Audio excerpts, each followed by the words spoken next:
Oi, pessoal, sejam bem-vindos ao Ação Cast, o podcast do portal Ação Cristã. Eu sou a Sara. Eu sou o Alexandre, né? E eu queria agradecer por você estar aí conosco aí. Queria Mesmo. pedir para você curtir o nosso podcast, né, Sara? Comentar, Comentar o nosso podcast aí, interage aí com a gente, por né, Sara? favor. Hoje com o pastor Eduardo Miranda, ele que é pastor ali da igreja congregacional, né, de Ribeirão Isso. Pires e Rio Grande da Serra. Agora ele tá, né, nas duas agora, Ó. né? E muito feliz, pastor, por você estar aqui, viu? Muito bem-vindo aqui. Ele que é o pai do Guilherme, da Tainá, da Sofia, a sua esposa Daniela. Seja bem-vindo ao Ação Cast, né? O podcast do Ação Cristã. Também aqui nos maquinários, né? Que fala? Nas picapes de som, o Alex. Alex, obrigado por você estar aí conosco, nos ajudando. E, pastor, obrigado. Suas primeiras palavras aí. Boa tarde a todos, né, que nos assiste. Já um privilégio poder Isso. estar aqui, um amigo, o Lee, nessa Opa, caminhada com a Sara, todos vocês aqui, fala bem de podendo mim. bater um papo, né, deste Ação Cast aí, que tenho certeza que vai ser algo para nossa cidade de tantas coisas que vai evolucionar aqui na nossa cidade. Eu tenho certeza que vai ser um bom papo. Vai Amém. mesmo, amém.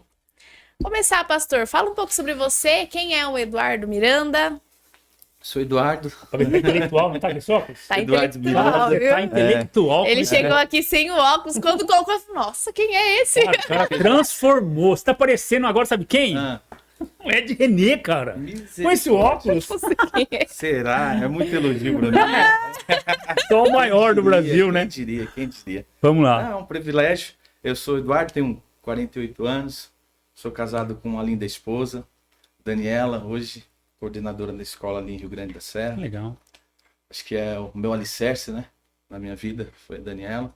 Junto com esses três presentes que Deus me deu aí, Guilherme, e Tainá e a Sofia, né. Sou casado há 28 anos com a Daniela. Você tá na batalha boa, hein? Até a morte separe. É. Mas eu fiz uma promessa pra ela que ela nunca vai ficar viúva primeiro. Ah, é? É. Você vai primeiro que ela? Ela vai primeiro? Ela vai primeiro. Eu não vou deixar ela viúva. Eu falo isso pro Arthur também, não deixa ele morrer, E- porque senão... Estamos aqui na cidade, né? Eu vim pra cá, pra Ribeirão Pires, eu tinha praticamente 10 anos, eu adotei essa cidade com o meu coração. Você é da onde, pastor? Eu morava ali no Ipiranga. Ah, no Ipiranga. Aí quando minha irmã compra aqui em Ribeirão, eu vim pra cá, eu tinha 9 Ah, tá. anos. Já tenho praticamente 40 anos aqui na cidade, uma cidade que eu amo, né? Cidade que eu gosto, onde eu me tornei pastor. Fala pra nós, pastor, como é que foi a sua conversão, né? Você... Eu sei que tem uma história bonita aí de problema com drogas, enfim. Mas como é que foi a sua conversão? Como é que o Eduardo chegou pra Cristo? Como é que foi a sua história? Assim, essa graça, né, que nos alcança, né? Cara, verdade. Porque é ser isso. humano caído, morto espiritualmente, a graça nos alcança. Mas eu comecei muito cedo nas drogas, né? Eu conheci as drogas, eu tinha 13 anos de idade. 13 anos. Que tempo já tinha essas coisas tudo? Eu já comecei cedo, cara. Novo, bobo, né? Mas isso perdurou por 20 anos, né? Casei 20 Mas- anos? nas drogas, eu já fui direto para quando eu comecei já a ser usuário de drogas, já fui um usuário praticamente de cocaína. Depois, nos Nossa. últimos 2 anos da minha vida, eu me enterrei no crack. Eu cheguei a abandonar minha esposa, né? Os meus filhos, fiquei um tempo até na rua. Mas a gente já tinha ouvido falar do evangelho, Que coisa linda. né? A Bíblia diz que a palavra não volta vazia.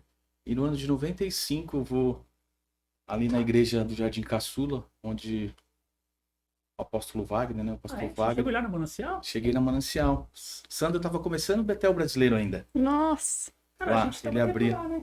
certeza, eu tava, É. né? Mas você também tava. Sandro abria os cultos, Sandro falava de missões, né? Ai, que legal. Foi naquele tempo. Aí eu ouvi o evangelho lá e algo já... Poxa, que legal. Tinha- Wagninha, né? Wagninha. Mas ainda perambulei por algum tempo. Até... O interessante é que o apóstolo Wagner tinha me falado que Deus falava, né? E aquilo ficou no meu coração. E eu ainda... Foi no ano de 95 que eu fui na igreja. E eu ainda fiquei até 2005 no caminho da drogadição. Mas ainda eu tinha em mente que eu ficava, será que Deus fala? será que Deus se manifesta ao ser humano? Achava que Deus já tinha nos feito aqui e nos abandonado. Mas não, Deus que se move através do seu povo, né? E o Senhor ficou no meu coração e eu tinha um desejo de ouvir a voz de Deus. E no momento já que eu falava assim, ó, acho que o caminho meu é a morte, né, do que eu já estava vivendo. E um dia foi na rua, cara. Cansado já. Acho que bateu um pouco a saudade dos meus filhos. Eu lembro até, é um dia que não tem como eu esquecer. E que veio na minha mente foi as palavras que o Wagner tinha falado, né? E eu repeti para Deus ali naquele momento. Eu estava em frente a uma igreja católica. E eu falei pro Senhor, se o Senhor falar no meu coração, eu entrego minha vida pro Senhor e nunca mais eu volto. Você queria ouvir Deus. E uma terça-feira, o Senhor bradou no meu coração e eu falei, eu não tô drogado. Foi Deus que falou comigo, voltei para minha casa e nunca mais. Me apaixonei por Jesus Cristo, uma paixão por Deus. E eu falei, agora minha loucura vem do céu. Que legal. E como é que foi esse processo assim de você sair das drogas e começar na igreja mais firme? Aí nesse time de drogadição eu tinha ouvido um jovem falar que ia no PAV. Projeto Amor à Vida lá no Conheço, Pastor muito Piva, bem. né? Maravilhoso. Maravilhoso, um divisor de águas ali na minha vida. Aí você começou no par. Aí eu fui legal. pro PAV. Né? Lembro até hoje que um rapaz me deu um abraço lá no PAV e eu não queria mais largar ele. Porque a gente tava tão desprovido de amor, porque a gente vive nesse tempo neste mundo, né? E foi o divisor de águas pra minha vida, assim. O seu Roberto, que era o líder lá hoje, junto com o seu Wilson, foi pessoas muito importantes, onde, né? O evangelho, a gente precisa de pessoas. Pastor Pivo usava uma camisa que eu nunca esqueci. Ele falou, pessoas precisam de pessoas. E as pessoas me acolheram. E logo eu já me interessei em estudar a Bíblia, ter aquela comunhão com Deus. E foi trilhando o meu caminho. Eu falei, se Deus me tirou daquele lugar lá, nunca mais eu volto. Que maravilha.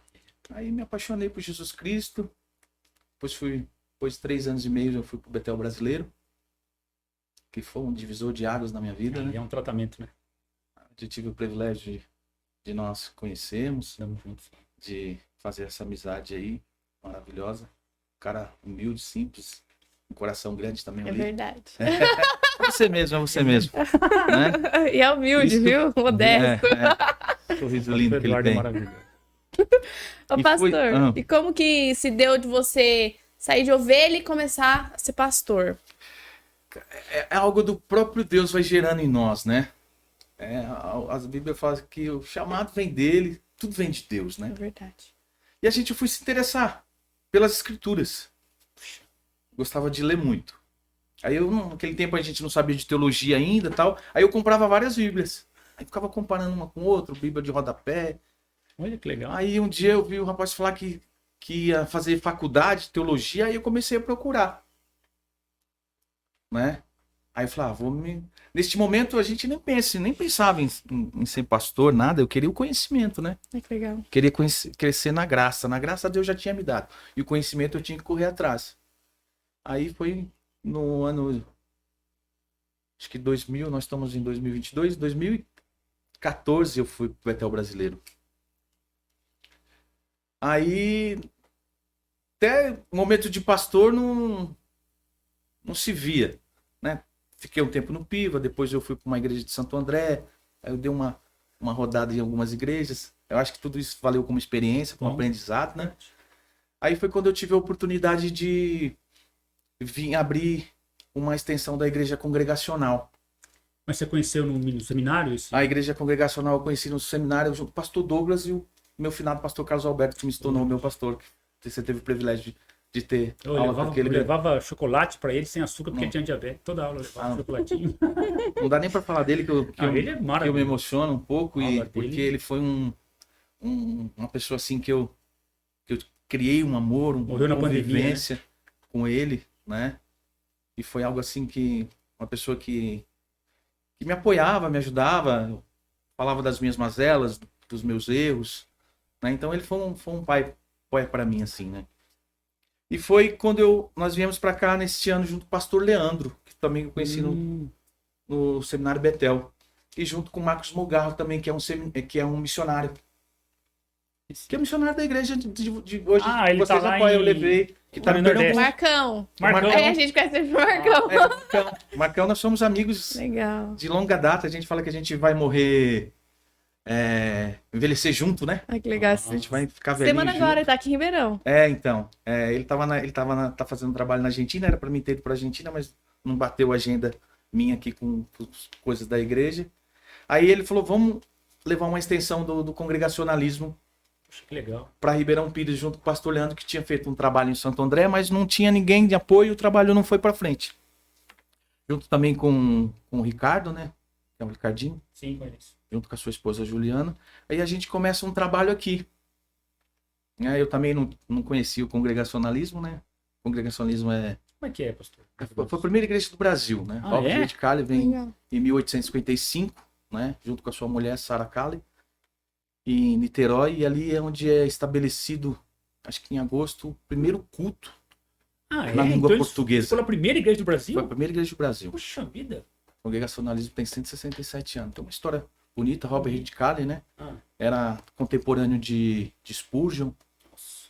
né? Só que- Era amigo de Spurgeon. Ele tira um jovem aqui do Rio de Janeiro para estudar lá no Colégio Spurgeon, né? Foi um desbravador, né? Que veio junto com sua esposa e deixa uma igreja aqui no Rio, em Niterói, e outra no Pernambuco. Depois ele volta para Inglaterra e deixa o trabalho aqui, é onde começa a primeira igreja, né? Em língua portuguesa. Porque vieram vários outros desbravadores, mas holandeses que falavam a língua dele, não falavam a nossa língua nativa, então a gente não conseguia entender. Ele plantou uma igreja no Brasil. Ele plantou uma igreja no Brasil, Legal. né, junto com a sua esposa, que faz o primeiro culto, né, com 5 crianças, contando a história de Jonas. Ele... É a história muito bonita de Karen. Um homem, um médico, né? Que vem conhecido como Robin Hood.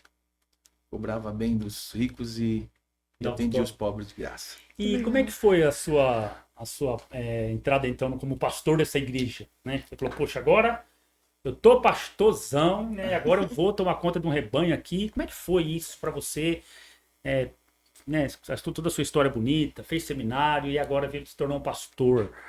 Como é que é isso? Como é que é encarar isso? Como é que é a vida do pastor? É um desafio tremendo. Não é Mas a fácil. gente vem junto com o pastor Leandro. O pastor Leandro, depois de 1 ano e pouco, o pastor Leandro vai embora para Bauru. Aí nós se vimos meio órfão. Aí eles fomos o Douglas Nassif, né? O doutor Douglas Nassif, Sim. que era Ele é. professor nosso, né? Foi professor até do Sandro na época, faz muitos anos. Muitos anos, E também um historiador junto com o congregacionalismo, né? Que Ele tem acho que 5 livros escritos no congregacionalismo. E nós viemos para cá, só que o pastor Leandro foi embora. Deixa pra você o abacaxi. Aí eu, nossa, fiquei bravo demais com ele. Eu ainda não sabia nada, tinha 1 ano e meio de seminário só. É difícil. Nossa. Eu não sei nada até hoje. Naquele tempo eu sabia menos ainda. Aí nós já tínhamos algumas pessoas. Aí o pastor Douglas, lembro que eu fui lá no pastor Douglas, mandar um pastor pra lá. Ele lembra até hoje, ele falou, ó, você vai lá na sua casa, tem espelho na sua casa? Eu falei, tem. Você olha lá no espelho e você vai ver que aquele lá sempre foi o pastor da igreja. Bateu os olhos falando, não é possível. Ele não é não, você falou. Não é possível, eu falei, não. Aí eu vim pra casa e falei, eu tenho que continuar o trabalho. É claro. Aí eu lembro que uma coisa assim que me fortaleceu, algo que foi um divisor de água, foi minha esposa. O pastor Douglas falou assim que para mim continuar o trabalho aí, pastor sou eu. Aí ela falou, vamos junto. Então aquilo, eu parecia um super-homem. E foi continuar no trabalho em Ribeirão. A gente foi fazendo um trabalho ali, começamos ali na Major Cardim, né? E foi se dando. E aí daqui a pouco eu fui ver, eu já estava envolvido com a igreja, já as pessoas estavam lá, pastor, né? E eu em formação ainda, o desejo de crescer, de trabalhar, desenvolver. E quando eu fui ver, eu já estava lá como pastor, né? Algo aconteceu, eu já estava me preparando, né? Já estava buscando o conhecimento. E o interessante é que nesse processo de igreja eu tive muito ajuda do próprio Seminário Betel. Betel é muito bom, né? Porque os pastores me ajudaram muito lá, os professores. Hoje eu não posso nem deixar de falar do Tiago, o Vandes, o Bibi, o Ailton. Então, essas pessoas me ajudaram a pastorear praticamente a minha igreja. O mais junto importante comigo. do que as aulas no Betel é o bate-papo no café, né? Tudo aquele aprendizado, e a gente tem... A discussãozinha também que dá. Né? a gente aprende, né? Isso não tem jeito, né? Aí foi o que me ajudou e a gente foi indo. Depois mudamos logo ali para Presidente Bernardes. Ficamos ali praticamente 6 anos, né? Nós fizemos agora... Mês passado nós fizemos 8 anos de congregacionalismo em Ribeirão Pires. Aí, há 2 meses atrás, nós nos unimos junto com a igreja de Rio Grande da Serra. Que bom. Que eles estavam sem pastor lá. Aí eu comecei a pregar lá e começou... Rapaz, o cara já tá indo para as outras cidades. Outras cidades. do lado, 3 quilômetros da minha igreja. Tá no fim da terra. Aí, Lília, comecei a ir lá para Rio Grande, deu esse casamento, eles Legal. falaram, pastor, vamos unir as 2 igrejas? O pessoal foi para lá? Aí eu falei, cara, vamos fortalecer, né? Nós tínhamos lá uns 25, 30 membros, eles também tinham lá uns 25, 30. Deu certo, eles estavam precisando de um pastor louco. Mais louco do que... Eu falei para ele, mas vocês têm certeza que vocês querem aqui? Ele falou, não, a gente quer. Legal. E eu vou falar para você, foi um bálsamo assim na minha vida. Que bom. Foi essa união Legal. dessa igreja junto com os irmãos que tem lá, que me abraçaram assim, sabe? E eu também penso alto, né? Porque a gente sonhar não paga imposto. E nós temos um Deus sonhador, então o sonho é muito alto. Então eu vejo que Deus tem um grande trabalho ali na nossa comunidade, ali em Rio Grande da Serra, né? E o bom foi que toda a igreja de Ribeirão Pires nos uniu, né? Então não ficou ninguém para trás, né? E a gente tá lá agora há 2 meses lá em Rio Grande da Serra e tem sido um lenitivo para minha vida lá. Legal. Com os irmãos lá. Legal, pastor. Pastor, fala pra gente como que funciona hoje a igreja, a parte administrativa. Vocês foram todos pra Rio Grande. Fomos, né? Aqui em Ribeirão Pires nós éramos uma congregação que começamos de São Bernardo do Campo. Nós éramos uma congregação de São Bernardo do Campo. E quando a gente já foi para Rio Grande, lá já era uma igreja, já tinha sede própria, já era uma igreja independente, né? Já tinha CNPJ, já tinha alvará, tudo que uma Sim, igreja sim. precisa, ela já tinha. Parte contábil, né? Contábil isso, né? Eu falo que eu só sou pastor da doutrina bíblica. E em questão de É difícil. de administração não é comigo, porque tem pessoas competentes na igreja, como a irmã Cida, o irmão Valber lá, então eles cuidam da parte Ai, que administrativa. legal. da Ah, igreja. isso é bom, né? Então eu nem me meto com essas coisas, né? Legal. Esses dias até o apóstolo Wagner veio aqui, ele falou assim, a igreja, infelizmente, ela é uma instituição, né? E é difícil a gente Separar. separar. Legal, pastor. Pastor Eduardo, a gente vê que você é um cara muito assim que a gente conhece, né? Um cara muito de sentar, conversar, né? Onde vem essa mesa, assim, você fala, gosta de mesa, discipulado, conversar. Eu acho que é a nossa essência, né? Acho que é a essência nossa, né? Sei onde você tá, vamos tomar um café, vamos almoçar, nego, vamos comer. Ah, Nunca vi uma pessoa tão fácil pra sentar, conversar. eu ainda trabalho na rua, eu acho que o meu maior campo é a rua, né? Porque eu ainda recolho reciclagem na cidade, às vezes vou para São Paulo, e eu falo que quando eu penso em sair disso, porque eu me dou com morador de rua, É, eu me dou com pessoas de vulnerabilidade, então aquilo, nossa, cara, aquilo para mim é o ápice da minha vida. Eu ouvi-lo, falar de Jesus Cristo, falar da minha vida, falar o que Deus tem, né, transformado a minha vida, né, e que Deus tem para a vida deles. Então isso é assim, eu também paro na rua, às vezes nós tomamos um café, eu acho que é da essência mesmo nossa, né.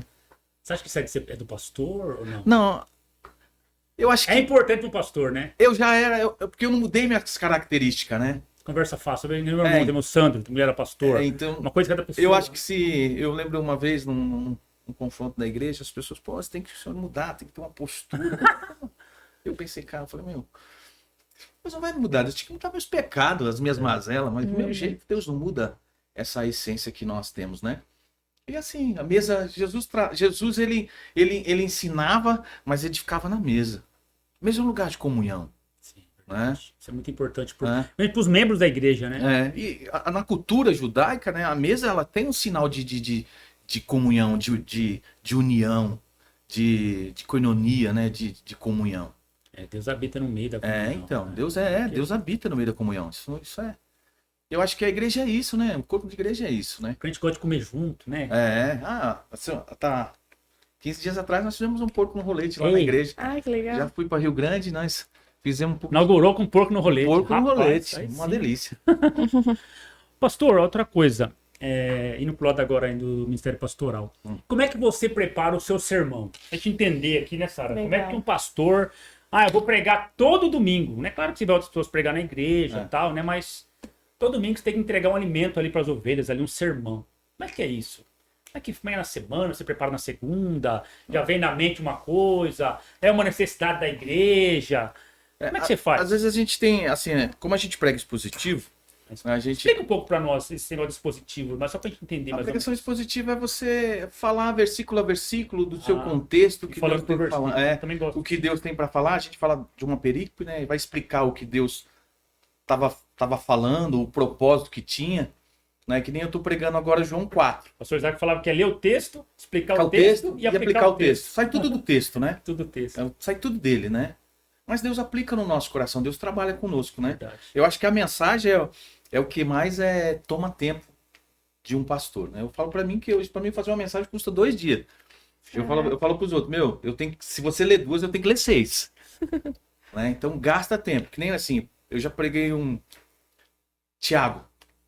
Preguei Tiago inteiro. Então eu fiquei 7 meses pregando Tiago inteiro. Rapaz, 7 meses. 7 meses. Mas desse inteirinho... A gente tá dando estilingado em você já não pode. Não, vou falar pra Ele você. só ia com o Tiago só na Bíblia, Vou falar pra acaba você. a parte. Eu acho que nesses anos como pastor, foi aonde assim eu vi tantas pessoas falar Que legal. que Deus tinha falado. É que a carta de Tiago Muito também legal. é muito pastoral. Meu, Né? é uma carta prática, foi a Muito primeira prática. carta escrita da igreja, era aquele contexto de igreja, falava de mentira, falava de fofoca. Pastoral É total. tudo que nós vivemos no contexto de hoje, né? Entendeu? Então, assim, foi uma das cartas que eu preguei, assim, que eu tive mais um respaldo da igreja, assim, que eu falei, foi show de bola. Legal. Então é esse preparo. Às vezes a gente prega algum tema, por exemplo, eu preguei sobre... Agora eu estava falando sobre adoração, estava pregando João 4. Então, João 4 ali é dividido em 4 blocos. Então, eu vou pregar os 4 blocos de João 4. Então, mas a gente tem esse feedback, às vezes, de falar, assim, às vezes Deus dá a gente fala um insight, uma aplicação no nosso coração, e a gente aplica aquilo que a igreja tá necessitando, né? Entendi. Legal. Pregar sobre serviço. Tem hora que a gente fala, irmão, tem que pregar sobre serviço. E como é que é esse negócio de serviço aí, que você vê como pastor e o serviço? Né? Eu sei que você vai em clínica, faz missão, faz obra. Como é que introduz isso na igreja? Como é que é lá na sua igreja isso? Porque a própria vida nossa, né? Nós estamos em missão, né? Nós não vamos Verdade. encontrar a palavra missões na Bíblia. Nós vamos falar da Missio Dei, da missão de Deus. Nós estamos inseridos nela. É verdade. Né? Nós estamos aqui ainda sendo peregrinos nessa terra, mas nós temos um propósito de sermos o sal e a luz do mundo. Né? O sal no sentido de dar sabor e preservar esse Quem é mundo. salvo faz boas obras, né? Então, ainda a gente tem essa função nessa terra. Nós estamos aqui para isso. Verdade. Né? Então, acho que isso é incutido em cada pregação que você olha, é você despertar, e a gente fala que Deus quer nos usar. Nem aquele livro que você estava lendo lá, o propósito, como era o nome do livro? Eu não lembro. Trabalho, propósito e descanso. Então, porque a gente prega o evangelho no trabalho, a gente prega o evangelho na escola. Aonde você está? Cartas vivas. Aonde nós estamos? A gente prega o evangelho. E a gente sabe que esse lado social, a igreja sempre teve esse lado social. Né? Sim. Fazer ao bem, não olhar quem. Né? A igreja, acho que é uma instituição na Terra que As pessoas mais faz essa obra social. Verdade. Faz com amor, sem esperar algo em troca, É verdade. sem esperar nada, né? Por amor a Cristo, por amor ao próximo. Porque o amor de Cristo, ele é derramado em nós. Mas ele tem que passar para alguém. E é para quem está do nosso lado. Verdade. Pastor, você falou que estudou teologia, né? Na sua visão, o que é uma igreja bem-sucedida? Eita. Uma igreja bem-sucedida, uma igreja pautada nas escrituras, querida. Verdade. Porque não tem, eu acho que não existe modelo, né? O modelo nós já temos, os 66 livros das escrituras. Uma igreja com sucesso é uma igreja pautada na Bíblia. E a gente fala que o evangelho, se você olhar a carta de Paulo a Timóteo, o evangelho é algo sofredor. É algo que vai te custar a sua vida, nós vamos lutar com nós mesmos. É morrer, né? Porque eu falo assim, nunca mais nós vamos pecar depois da graça tranquilo. Nunca mais. Nós vamos continuar, nós não somos mais escravos do pecado, mas Papel- continuamos pecador. Papel Mas do nós, pastor, não nós deixar pecar em nunca paz. mais vamos pecar com a consciência tranquila depois da graça. Aí a gente vai nesse processo de todo dia sermos semelhantes ao Senhor, né? De buscarmos a Deus. Então eu acho que uma igreja bem-sucedida é uma igreja pautada nos princípios bíblicos, né? Isso é no mundo de hoje, eu não sei se seria sucesso em quantidade. A gente vê muito por isso, né? O mundo que nós pregamos hoje, eu falo na igreja, eu prefiro o duro confronto do evangelho do que as doces suaves mentiras que são contadas por aí. Nossa, verdade. Verdade. Entendeu? Eu prefiro o confronto do evangelho. E o evangelho sempre confronta. Nós vamos ver confrontar todos os dias. Eu falo que se as escrituras não nos ofender, alguma coisa tem de errado. Eu falo que quando eu vou ler as escrituras, eu já começo a suar, começo a tremer. E o meu joelho começa a se vacilar, porque eu sei que é Deus que está falando comigo. Eu tenho a convicção que é o Senhor que está falando comigo.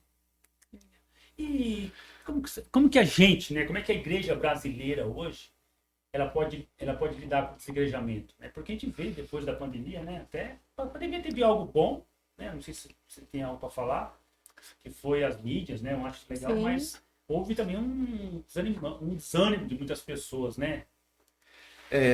A gente fala que é uma ferramenta que veio para ajudar, é que a gente fala que nem uma faca. Uma faca, ela tem um bom serviço dentro de casa, não tem? Mas ela pode ser usada para alguma coisa de ruim também. É como a internet. Mas ela veio nesse momento para nos deixar nesse sentido de distanciamento, ela veio ótimo. Mas eu acho que nós na internet, quando a gente está vendo um culto ali, nós estamos assistindo um culto. Eu só vou prestar um culto a uma pessoa quando eu estou A presença dela. na presença dela. Entendeu? Então eu vou na igreja prestar um culto ao Senhor, nosso Senhor Jesus Cristo. É reverenciar a este Deus. É cultuar alguém. Nós cultuamos o nosso Jesus Cristo, Salvador do mundo. Então, ela tem esse canal. Hoje a gente tem tantos homens de Deus aí nos ensinando, aprendendo. Verdade. Mas eu acho que isso não troca o calor da comunhão. Que o autor aos Hebreus vai dizer assim, para que nós não deixemos as nossas congregações. Acho que é muita oração e eu creio que as pessoas que o Senhor chamou, elas vão voltar para o seio da igreja. Vocês podem demorar um pouco, mas eu tenho certeza que vão, porque o Senhor nos chamou para isso. O Senhor não chamou nós para andarmos Quem foi o sozinhos. aprisco dele? O Senhor não chamou nós para andarmos sozinhos. Verdade. Eu falei que quando uma pessoa ela tá excluída um pouco, ela deve estar com algum problema. Porque nós somos feitos para viver em comunidade, então ela deve estar com alguma doença, alguma dificuldade. Porque nós somos feitos para andar Às juntos. vezes a pessoa está passando por um problema, né? Entendeu? Ah, só Às- saiu, mas não é. sabe, né? Então a gente tem que saber discernir isso e tentar ajudar. Pastor, no teu ministério, o que desanima? O que mais te apaixona? Minha paixão é Jesus Cristo. Sabe uma perguntinha difícil, né, cara? Nossa. A paixão por Cristo, né? A paixão por Jesus Cristo é o que move. Porque nós, como pastores, eu penso 10 vezes por dia em desistir. Mas esses dias eu tava falando com o Senhor e eu falei, tô na teia da graça dele, mesmo que eu tente sair, eu não vou conseguir. Porque ele falou que ninguém vai arrebatar eu da mão dele.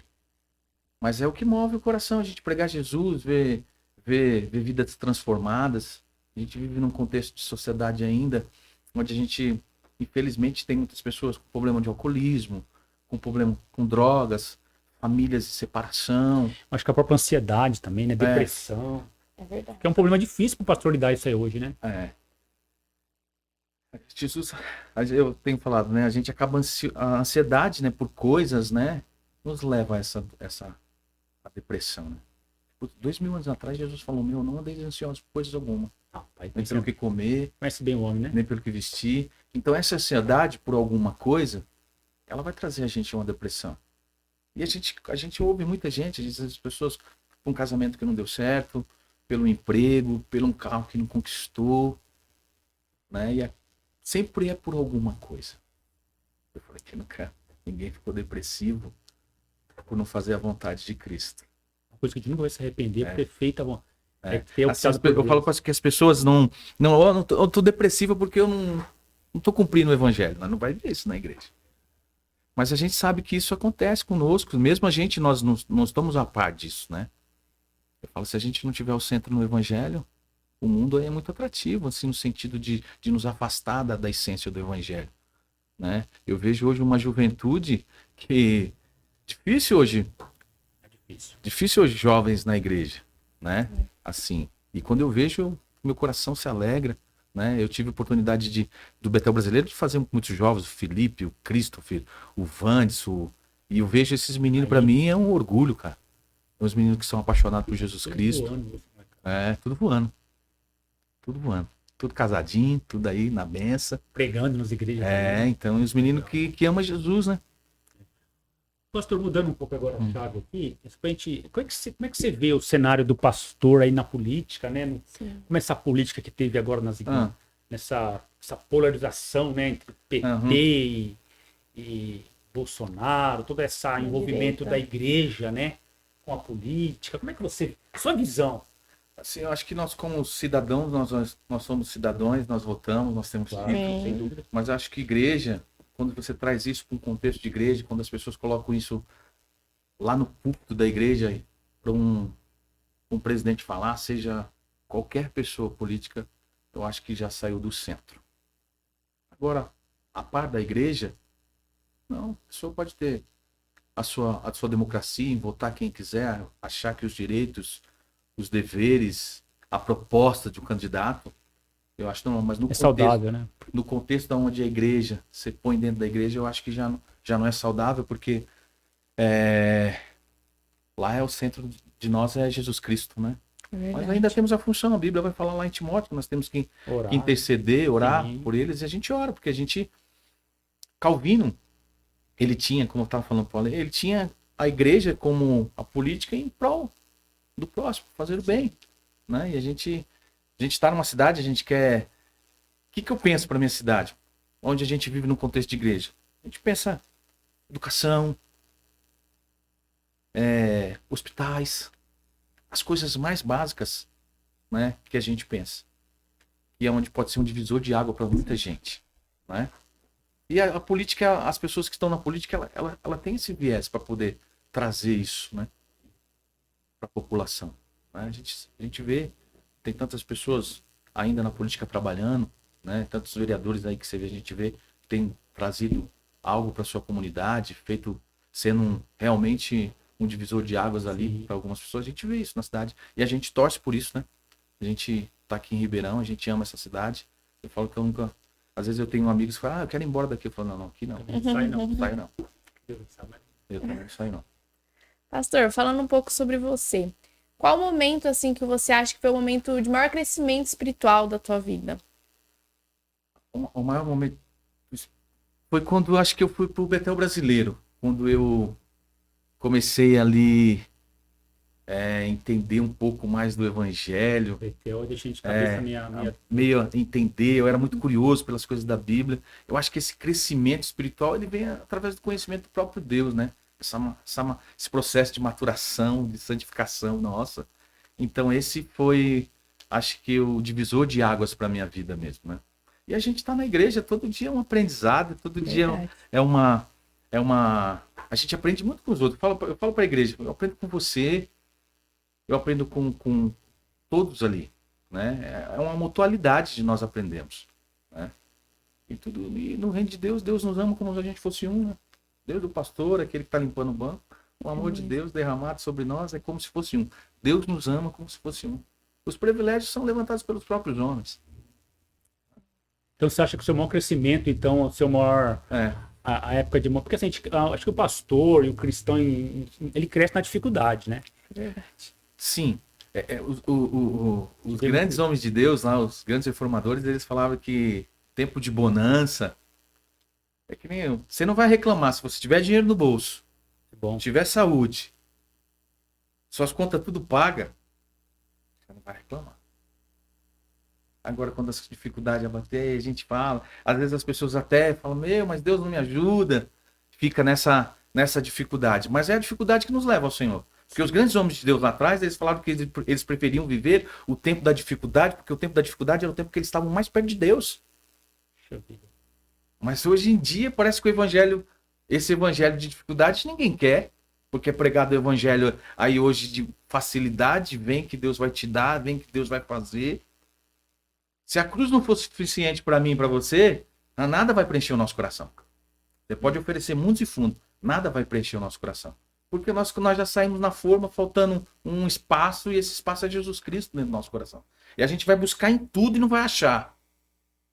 Salomão fala que existe um vazio, Deus criou a eternidade e colocou no coração do homem. Só que o homem não consegue ver essa eternidade. Imagina se ele tivesse colocado do lado. Está dentro de nós. De nós. Né? Dentro de nós. E é interessante que o homem ele busca tantas coisas, né? Por isso que tem Copa do Mundo, tem Olimpíada, tem... Porque o ser humano ele precisa fazer um monte de coisa. Ele precisa interagir para poder preencher esse vazio até o dia que ele vai entender que tudo que ele precisa... Eu acho que tudo isso é válido. Tudo isso é bacana. Eu também gostoso. gosto de futebol. Mas o centro da minha vida é Deus. Isso, Né? é verdade. E quando eu acho que essas coisas elas criam mais valores ainda quando o centro das nossas coisas é Deus. Porque eu falo na igreja, você trabalhar, querer conquistar, querer crescer, isso não é pecado, meu irmão. Jamais. Isso é uma geração agora que tá vindo aí, né? Mas eu acho que as coisas não podem tomar o lugar do Senhor no nosso coração. Né? A gente priorizar alguma coisa do que é Cristo como cristão, acho que alguma coisa está errada. Eu acho que todos nós vivemos nesse mundo de querer conquistar uma casa. O ser humano que você casou, todos nós casamos, o que nós queremos? Um teto para morar, cara. É que nem o João de Barro, né, meu? Você vai olhar na igreja, se pastor de igreja, você conviveu no convívio de igreja, você vai ver todo mundo começa, Sara casada há pouco tempo, a gente sonha com uma casinha, a gente sonha com um tetinho, isso é o sonho de todo brasileiro, acho que todo ser humano ter onde morar, né? Isso às vezes eu fico tão feliz quando as pessoas, conquistei uma casa, conquistei aquilo, porque é algo tão... A gente olhar lá no nosso tempo, no tempo bíblico, quando Pedro está pegando a sua primeira carta, Pedro está pregando a um povo, falando de esperança, a um povo que perdeu tudo. Pedro está pegando para um povo que, por causa do imperador, tiveram que ir embora de Roma, deixar suas casas, os seus animais, deixar a sua terra, ir para uma terra distante. E Pedro está falando para eles de esperança. Porque Pedro estava falando que a esperança em Cristo ela é eterna. A nossa esperança na morte e na ressurreição de Jesus Cristo. Porque toda esperança terrena, ela tem um prazo de validade. Ela tem um prazo de validade. Não é verdade? Sim, claro. Então, essa esperança... Esperança da glória, né? Ela é na morte e na ressurreição de Jesus Cristo. Essa é uma esperança eterna. Então, eu tenho... Quando a gente coloca isso no nosso coração, né? Minha esperança é Cristo, o resto vai acontecer. A gente vai estudar, a gente vai se preparar. Isso é válido. E como é válido? Legal. E quem que é o Eduardo? Que acorda de manhã e vai pro espelho. Arranca esse óculos do super-homem. Tô ficando meio cegueta, cara. Cara, eu acho que sou... Tão difícil falar da gente, né, cara? Difícil. Você tinha que perguntar pra minha esposa. Ainda bem Cara, que eu ela acho tá aqui. que eu sou um cara que ama a vida, que ama Cristo, que ama as pessoas, gosta de estar com as pessoas, né? Já levanta já de manhã cedo e falou, Senhor, obrigado. Mais um dia o Senhor permitiu que eu estivesse aqui, né? Como Paulo cita um poeta lá em Atos 17, em ti vivemos, nos movemos e existimos. Então, mais um dia, quando o Senhor sempre eu levanto assim, sempre o primeiro pensamento, eu já durmo pensando nele e acordo pensando nele. Saber que Deus dá a oportunidade de mais um dia. Às vezes, como eu ando muito na rua, eu vou conhecer uma pessoa, vou falar com alguém, vou aprender, vou pregar o evangelho. Então, essa é a esperança. Legal. Pastor, você falou da sua esposa, né? E como que a sua família lida com o seu ministério? Assim, hoje, eu acho que até eu tenho um irmão, meu irmão Edilto, que é um cara que eu amo demais, né? E no tempo que eu vivi um tempo perdido, era um cara que lutava por mim. Então hoje, como acaba sendo referência assim para eles, né? Acaba sendo um orgulho, né? Meu irmão era aquilo, hoje meu irmão se transformou nessa pessoa. Então eu acabo sendo... E a minha família, graças a Deus, nós somos muito unidos, né? Os irmãos, a gente sempre tá em contato. Principalmente eu com meu irmão Edilto. Mas assim, eles... Acho que acaba sendo até um orgulho para eles, né? porque viram tudo a história da minha vida, né? Minha mãezinha ainda, grande amor da minha vida também. E quando minha mãe faleceu, mas eu já era pastor, minha mãe teve essa graça, né? De ver. E eu acho que a minha família, eu acho que eu sou até um pouquinho do centro ali deles mesmo, né? Porque tudo que a gente vai fazer, o pastorzinho tem que estar lá. Você acha que para a família traz algum peso o marido ser pastor, o pai ser pastor? Acho que até a Sara pode também, foi isso, assim. Pra mim não trouxe, não, viu? No comecinho, assim, quem reclamava muito era a Tainá. Tainá é uma menina, moça. né? Que era do meio, né? Que hoje tem 26 anos. Eu já tô no evangelho aí uns 14 anos. Porque a gente, tudo em volta a nós, no momento, era a igreja. Aí, ia viajar, eu não ia. Você não ia? Não ia. Meus irmãos todos têm casa lá na praia, não acabava indo. Aí eu tinha comércio na cidade também, que eu tinha um depósito de gás. Aí era uma escravidão total.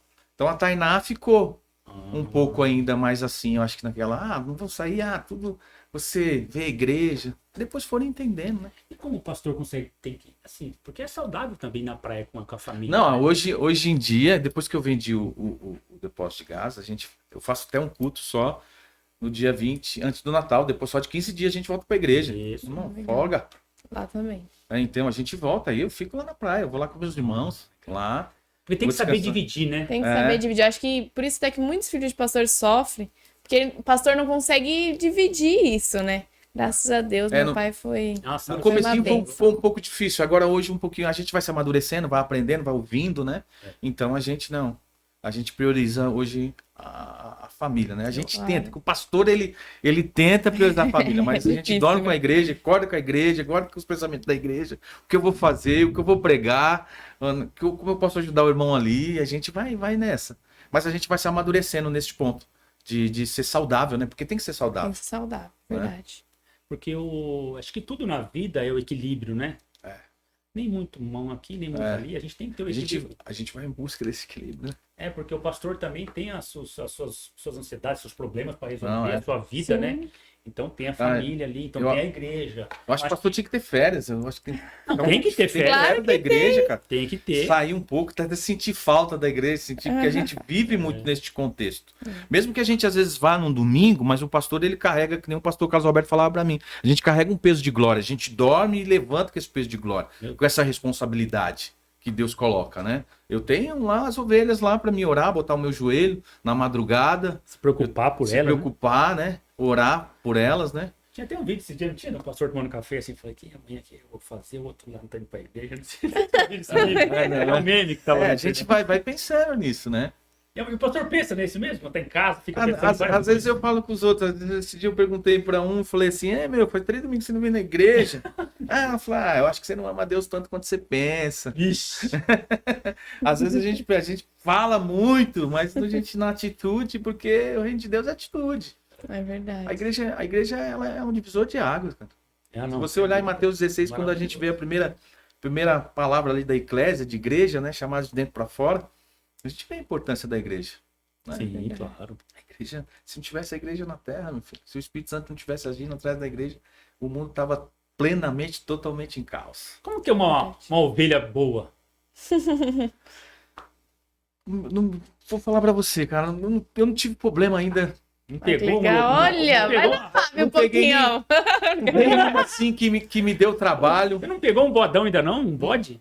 Rapaz, eu sou assim, de se eu bode. falar assim, com a graça de Deus, Verdade. Bonzinho, né? Pastor, que pra- Deus, Não, desculpa. pode que falar. Deus afaste de mim os bodes, né? Porque assim, eu acho que o membro ele tem que ter um pouco da vida dele com Deus também, né? Claro. Ali ter a sua vida de oração, seu devocional, né? Acho que isso é importante. Ele acaba transpassando isso até para ele na igreja como membro, né? Quando você gosta de uma coisa, você pratica bem ela. Quando você quer algo, você gasta o seu tempo, você gasta o seu dinheiro. Eu falo às vezes na igreja, eu falo, porque o nosso coração, como o Calvino vai dizer, é uma fábrica de ídolos. A gente verdade. troca muito fácil. Sim, sem dúvida. E a gente sabe que o Senhor, ele não divide a glória dele com ninguém. O Espírito é ciumento. Então a gente sabe que o centro é Deus. Né? eu falo pra minha esposa, eu amo você, você é o centro da minha vida aqui, mas eu amo muito mais Deus que você. Mas minha esposa entende, ela fala, quanto ele amar Deus, ele me ama. É Sim, verdade. Quanto mais ele amar Deus, mais ele vai me amar, É verdade. né? Tem esse entendimento, né? Verdade. E a gente sabe que é um relacionamento, Deus nos criou para um relacionamento. Como o Isaac vai falar, um Deus visceral, né? Um Deus que fala, um Deus que age, né? Então esse Deus Deus conosco. é um Deus conosco, um Deus que se relaciona, né? Legal. Pastor, para você, qual tem sido, na sua visão, qual tem sido o maior problema assim da nossa sociedade? Tanto, né? Pode falar, você também. Pensar aqui, são tantos, né? Se a gente fala assim, eu acho que o maior problema da sociedade é uma sociedade sem Cristo. É verdade. É uma sociedade sem Cristo. Eu vejo por mim. Às vezes, esses dias um rapaz falou, pô, o cara fez uma maldade. Eu falei, meu irmão, se eu e você não tivesse a graça de Deus, nós poderíamos fazermos até pior. Aí deu até um trovão agora, hein, essa palavra. Então, acho que um problema da sociedade que nós vivemos, com tudo que passamos, às vezes, falta de recurso, falta de saneamento básico, um monte de coisa que passa. Mas ainda eu acho que a falta da sociedade é a falta de Jesus Cristo no coração. É verdade. As pessoas se afastam da igreja, se afastam de Jesus. Acho que as mazelas, elas. Elas falam, a Bíblia vai falar enquanto maior, vai se multiplicando a cada ano a iniquidade. Né? E a Bíblia fala do que se queixa o homem, senão dos seus próprios pecados. Verdade. Pastor, então agora como meta aí, né? A gente falou da sua vida, né? Da sua conversão bonita. Então, né, que você saiu das drogas, nem foi pra clínica, né? Não, Onde já se graças a Deus, converteu, que coisa Legal. linda. Se tornou um pastor, né? Agora juntou a igreja do Rio Grande. é, Né? Agora tá ali, tá bem, né? Tá lutando aí. E qual que é a sua meta agora, pastor? Qual que é? O que você... Poxa, eu queria fazer isso.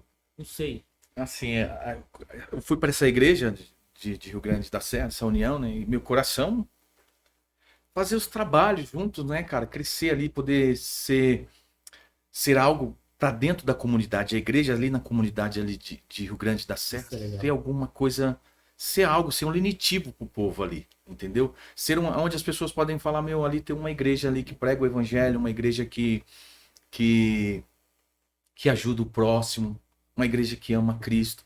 Então tenho esse sonho, né? Ainda tenho um sonho de ser, porque a gente vive nesse trabalho ainda, né? Tem essa dualidade de trabalho, né? E de pastor. Eu ainda tenho um desejo ainda de viver um tempo somente na obra, se dedicando totalmente, né? Porque a gente corre ali para defender o pão em casa Claro.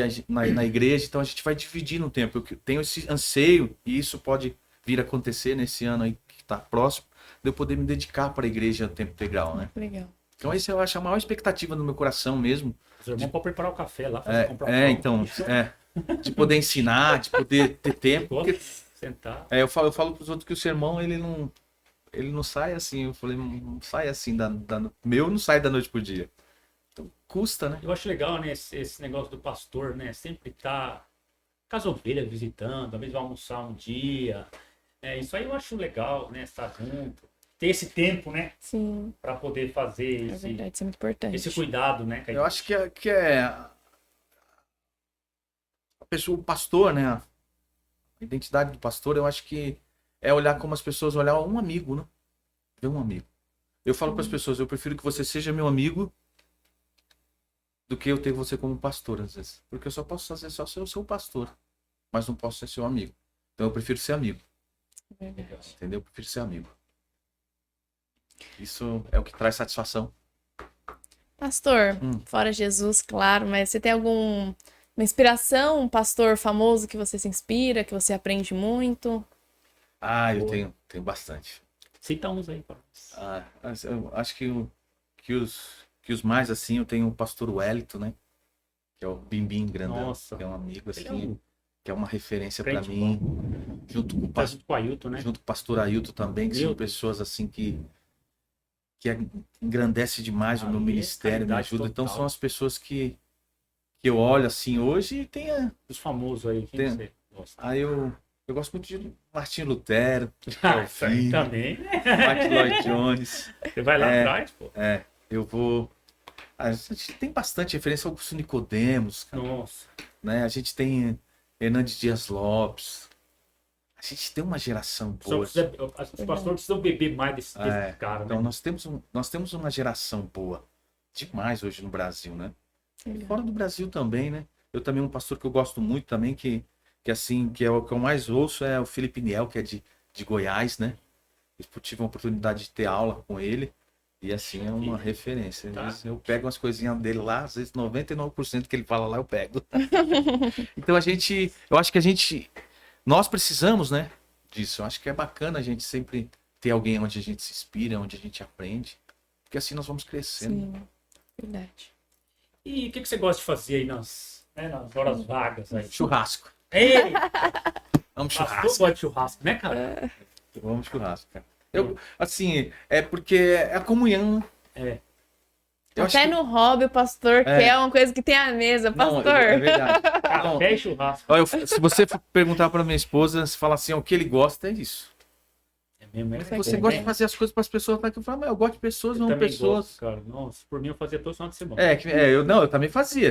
É que minha mulher, a mulher trabalha mais, cansa mais, É, né? isso Assim, é mais não. difícil pra mulher. Pra mulher é difícil. Vamos né? fazer um almoço em família? Vamos lá em casa. Ah, Então é. vai de novo. Assim mesmo. Né? Ai, meu Deus. Mas esse é o meu maior hobby, o churrasquinho. O churrasco é só o anseio para que as pessoas estejam junto, né? É verdade. É que vai falar que nem o Cortella. Você faz uma costela lá, você põe 6 horas, você demora, não é para você comer a costela, é para você poder conversar. Eu acho que é a comunhão e o papo, né? É. É gostoso. Tá ali. É que nem eu vi um rapaz falando agora, nós estamos vivendo tempo de Copa do Mundo. Ele falou, meu irmão, a gente torce pro Brasil ganhar, mas eu vou ali na casa do meu irmão, nós vamos fazer um churrasco, nós vamos bater um papo, mas isso aqui vai ficar também. Essa alegria de estar junto, né? A gente quer que torça, a gente brasileiro quer que o Brasil ganhe. Mas o antijogo é o importante de todo mundo estar junto, a família estar unida, mesmo. naquele momento ali, todo mundo junto, torcendo, né? Então isso que fica, essa Legal. comunhão aí. Legal. Pastor, um versículo, uma palavra que te guiou em todos os momentos, que tem te guiado em todos os momentos. João 3,16. Eita. Acho que Jesus fala ali, podemos aquele mestre, que Deus amou o mundo de tal maneira que entregou o seu Filho unigênito, para que todo aquele que nele crê não pereça, mas tenha vida eterna. Isso, Muito forte esse texto, né? Ele tem tudo dentro dele, a Bíblia inteira dentro dele, nossa, né? eu acho que é lindo demais. E o Senhor falou somente a uma pessoa, né? E depois a gente vai olhar em João 4, ele vai falar ali para a mulher samaritana, agora ó, não é nesse monte, não é ali, não é Deus de pedra, mas aqueles que adorem o Senhor, adorem Ele em espírito e em verdade. Um livro da Bíblia. Você fala, esse livro eu gosto. O livro Tiago, cara. Eu gosto muito de Tiago. Legal. Tiago, depois o segundo é o Colossenses. Legal. A Bíblia, todo livro, o Tiago marcou, mas todo livro que eu vou ler, eu falo, esse aqui é top. Esse aqui é o melhor, esse é o melhor versículo, né? Porque a Bíblia se renova todos os dias, ela é viva, né? É verdade. Pastor, a gente está caminhando, na verdade, a gente está no final agora. Queria que você deixasse uma palavra para os nossos seguidores, para aquela câmera ali. É. Primeiro, quero agradecer a oportunidade aqui, né? Muito bom. É isso. Eu vi, fazia tempo que eu não vi o Lee, a gente tava falando só pelo WhatsApp aí, revê-lo, né? Ver a Sara, né? Isso. Agradecer por essa oportunidade, né? A palavra que eu deixo ao povo que busque ao Senhor. Tenta conhecer Jesus Cristo, essa pessoa. Dá essa oportunidade de conhecer a Deus. De ler as Escrituras, de ouvir o Cristo falar. As pessoas precisam dar essa oportunidade a si mesmo de ouvir a Deus. Acho que essa é a palavra que eu deixo. Legal. Pastor, obrigado, né? Sim. Você ter vindo aqui no nosso podcast, né, Sara? Sim, um prazer, pastor. Uma honra te receber, né? Muito aprendizado, né? Você muito seu testemunho, né? Com as drogas, muita gente passa por esse problema, Sim. né? Você mostrou que Cristo ele é a solução para todos os problemas, né? Então isso é muito edificante ouvir isso. Né? Obrigado por você ter vindo aqui, né? Estamos felizes. É você que está em casa aí, né? Sim, compartilha esse vídeo, comenta, nos ajude também no Instagram a chegar a 6.000 seguidores. Pessoal, muito obrigada se você assistiu o vídeo até o final, né? Isso, comenta, né? Faz um comentário de onde você está falando, do lugar da cidade, se é Legal. fora da cidade. Tá bom? Mas que Deus te abençoe a tua vida aí. Obrigado por você ter nos acompanhado, viu? Forte abraço.